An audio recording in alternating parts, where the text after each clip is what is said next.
Okay, we're going to do a keyboard replacement here on a Gateway laptop. It is a model number W340UI. You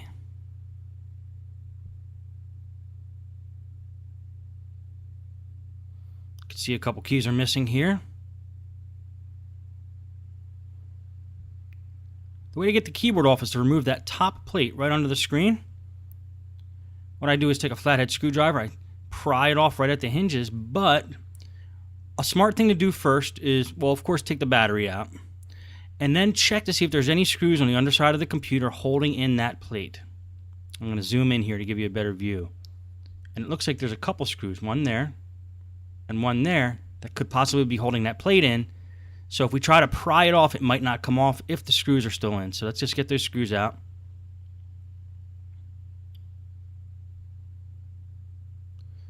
And then there's two more screws that could possibly be holding that plate in.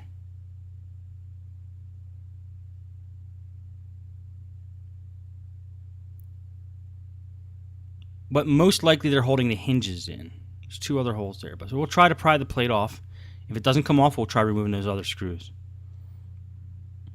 One way to do it is get right under the hinge with a flathead screwdriver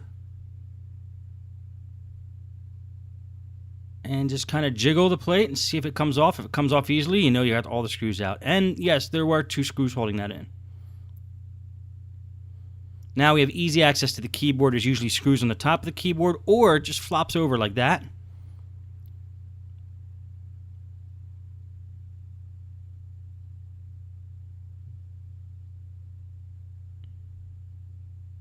going to show you a close-up here of the actual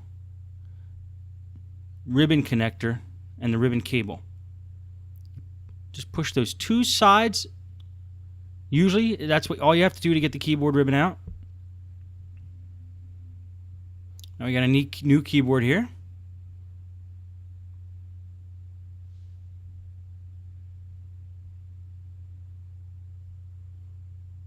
And you push the ribbon back in. The new keyboard. Sometimes it's easier to do it while the keyboard's laying flat like that. Whatever's easiest. Those cables are not very long usually. I'm going to zoom back in here. You push that cable in and you clamp one side down and clamp the other side down. If you have nails, great. If not, use a screwdriver or preferably something non-metal.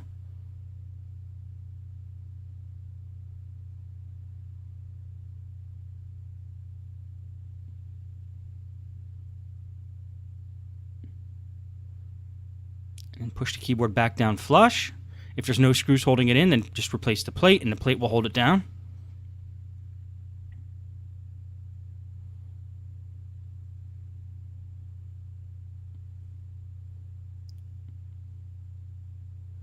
Make sure that the LCD cable is not in the way of that hinge cover.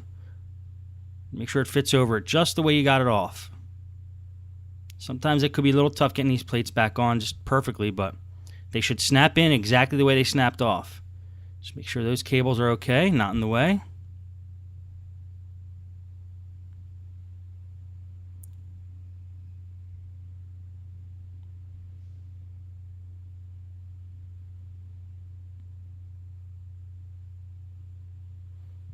Everything looks okay. It might have been a tight fit in there in the first place, so that might be why it's not working. Okay, there we go. Went on smooth. It's a good idea to have the battery out because since you're putting this plate back on, your fingers are all over the power button. You don't want it to keep turning on and off. Make sure it's flush and level. Then we're going to flip it around, put two screws back in. And that's how easy a keyboard replacement is. Keyboards are very easy.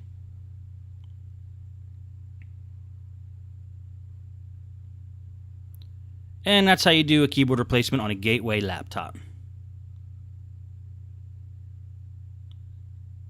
There you go.